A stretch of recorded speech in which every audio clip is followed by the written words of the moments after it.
অনেক শখ করে একটা গাঁটছড়া ছবি আঁকতে নিয়েছিলাম। এমন সময় আমার খালামণি চলে আসে কিছু গল্প করার জন্য। মানে ছবি আঁকার সময় কেন জানি আমার আত্মীয় স্বজনদের মনে হয় যে আমার সাথে গল্প করতে হবে। উনি দেখেছে আমি ছবি আঁকতেছি প্লাস ভিডিও করার জন্য সব সরঞ্জাম নিয়ে বসে আছি।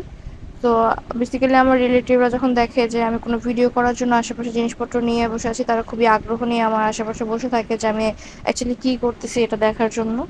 তো এই জিনিসটা আমার বেশ ভালোই লাগে, কিন্তু কিছু করার থাকে না। আমি তাদের বলতেও পারি না যে আমি ভিডিও ক্রিয়েট করতেছি, আমার লজ্জা লাগে, আপনারা আমার সামনে থেকে চলে যান, বা আমি ভিডিও করব, আমার সামনে থাকবেন না, বা ইত্যাদি ইত্যাদি। আর ভিডিও করার সময় আমার সামনে কেউ থাকলে আমার ডেফিনেটলি ভুল হয়, মানে আমি কি আঁকতেছি না আঁকতেছি আমি নিজেও জানি না, একদমই উল্টাপাল্টা করে ভরায় ফেলি।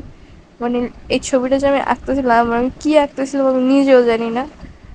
আমি স্কেচটা ঠিক মতো আঁকছিলাম, অতটুকু ঠিক ছিল, কিন্তু তারপরে এটাতে কি কালার দিছি, কোন জায়গায় কি কালার দিছি, বা কালারের কম্বিনেশনটা কি করলাম, সাদার জায়গায় আমি ইয়েলো কালার দিয়ে দিলাম, ক্রিম কালারের জায়গায় ইয়েলো কালার দিয়ে দিছি, গোল্ডেনের জায়গায় আমি ডার্ক ইয়েলো দিলাম, রেডের উপর দিয়ে মেরুন দিতেছি, মানে কি করতেছি, কালার কি করতেছি, কি মিক্স করতেছি, কোনো কিছুতে আমার মানে কিছুই কাজ করতেছিল না মাথা।